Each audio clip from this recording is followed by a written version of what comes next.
Assalamualaikum warahmatullahi wabarakatuh. Video ini dibuat untuk menyelesaikan tugas ujian akhir semester mata kuliah Psikologi Kognitif. Halo, perkenalkan, nama saya Izlalul Lailatul Qomariyah, NIM 119140005 dari Program Studi Psikologi Islam kelas 4A.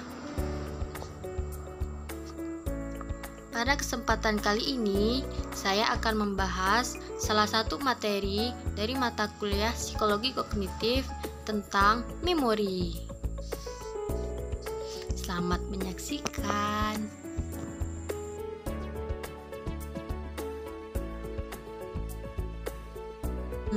Sebenarnya apa sih memori itu?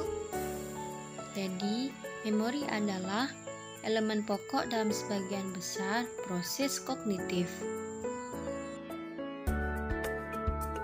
St. Basile berkata, memori adalah lemari kaca tempat hayalan disimpan, peti harta logika dijaga, pintu tempat kesadaran masuk, dan sekaligus sebuah dewan penasihat bagi pikiran-pikiran kita.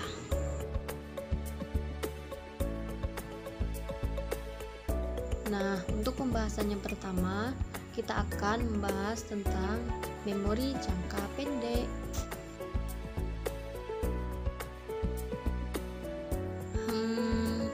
Berapa banyakkah jumlah informasi yang dapat kita simpan dalam memori jangka pendek? Terus, apakah yang dimaksud dengan proses memotong informasi menjadi potongan kecil agar mudah diingat? Kemudian, bagaimana informasi disandikan dan diambil dari STM?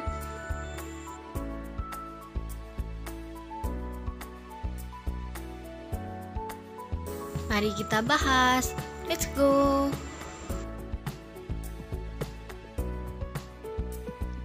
Memori jangka pendek. Laird Peterson dan Margaret Leighton Peterson dalam penelitiannya mendemonstrasikan bahwa kapasitas untuk menyimpan informasi dalam suatu area penyimpanan sementara bersifat sangat terbatas dan rentan terhadap memudahnya informasi dengan cepat jikalau kita tidak memiliki kesempatan mengulang informasi tersebut. Nah, hasil penelitiannya mengindikasikan bahwa skala informasi jikalau tidak diulangi, informasi tersebut terhapus dari STM atau short time memory. Penelitian tersebut menyatakan secara tidak langsung bahwa STM memang ada dan memiliki karakteristik-karakteristik yang berbeda dengan tempat penyimpanan informasi yang permanen. A. Dukungan neuroscience kognitif. Penemuan-penemuan neurofisiologis menunjukkan bahwa kedua penyimpanan memori yang berbeda, yang mana di sini ada short time memory dan long time memory, memiliki letak tertentu dalam struktur otak manusia. B.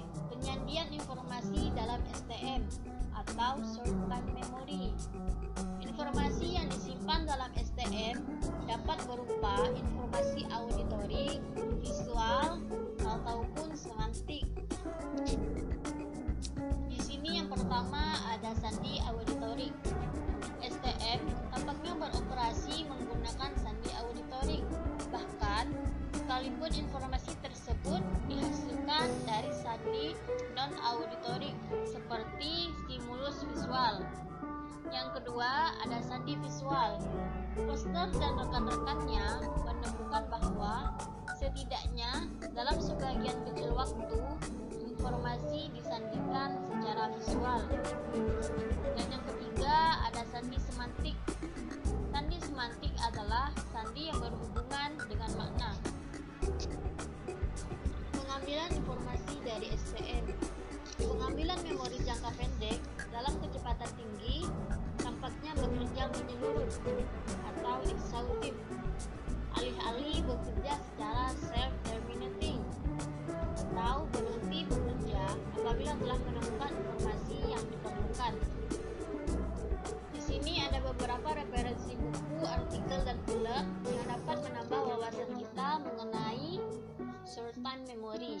Yang pertama ada buku karya Clancy yang berjudul Human Memory, Structure and Process. Yang kedua ada buku dari Bedley yang berjudul The Psychology of Memory. Yang ketiga ada buku karya Cohen yang berjudul Memory in the Real World. Kemudian ada artikel yang berjudul Memory and Cognition, Vol 21 tahun 1993. Kemudian di sini ada dua film. Yang pertama itu berjudul Memento tahun 2000, yang mana film ini menceritakan tentang seorang pria yang memiliki gangguan memori jangka pendek.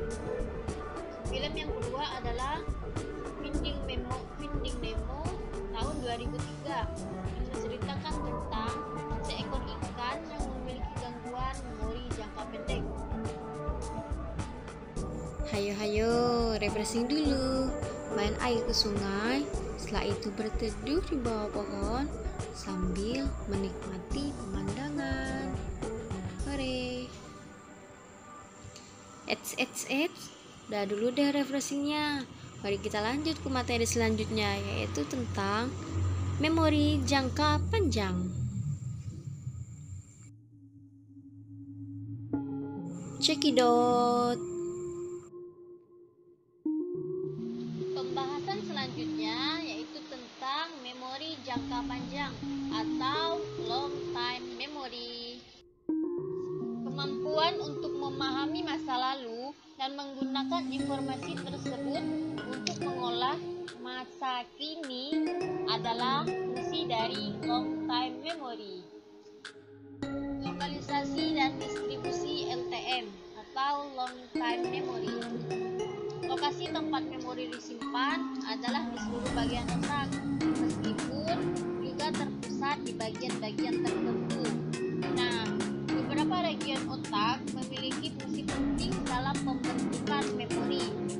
Region-region tersebut meliputi hippocampus, thalamus, dan cortex. Kapasitas long time memory.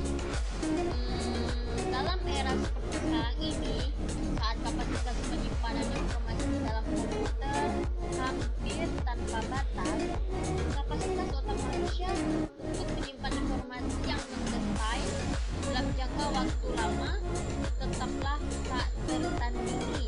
Ingatlah bahwa otak manusia adalah suatu struktur yang sedemikian kecilnya. Penyimpanan long time memory. Gagasan Wahab menyatakan bahwa informasi dari STM akan dikirim ke LTM apabila diulang-ulang di STM dalam jangka waktu yang cukup lama.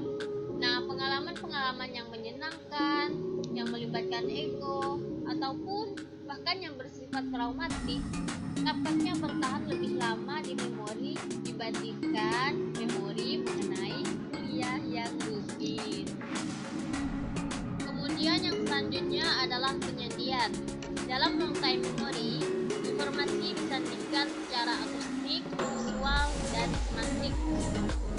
Di sini ada beberapa referensi yang terdiri dari buku, artikel, dan film yang dapat menambah wawasan kita tentang long time memory. Apa saja itu? Mari kita simak. Yang pertama, ada buku karya Bedley yang berjudulkan Your Memory, The Use Guide. Yang kedua, ada buku karya William James yang berjudul Principle of Psychology. Yang ketiga, ada buku dari Daniel L. Serter yang berjudul Searching for Memory. Kemudian ada dua artikel. Yang pertama itu yang ditulis oleh Walter Norman yang berjudulkan Psychological Review. Yang kedua ada Atkinson dan Sifrin yang berjudul The Psychology of Learning dan Motivation. Kemudian di sini ada tiga judul film. Yang pertama adalah Bragg's of Madison County pada tahun 1995. Yang kedua ada Memory Collector tahun 2005 Dan yang terakhir adalah film yang berjudulkan Remember Gym Teacher pada tahun 2006. Nah, untuk materi yang saya sampaikan, saya kutip dari buku karya Robert L. Solso, Otto H. McLean, dan Kimberly McLean dengan judul Psikologi Kognitif edisi ke-8 dengan judul asli Cognitive Psychology 8th edition, penerbit Erlangga 2007. Sekian pembahasan dari saya ucapkan terima kasih. Mohon kritik dan sarannya. Hore!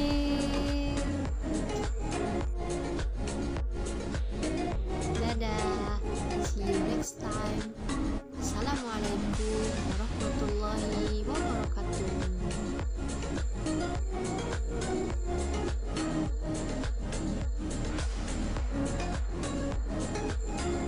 Ada bonus nih. Yuk lanjut refreshing lagi.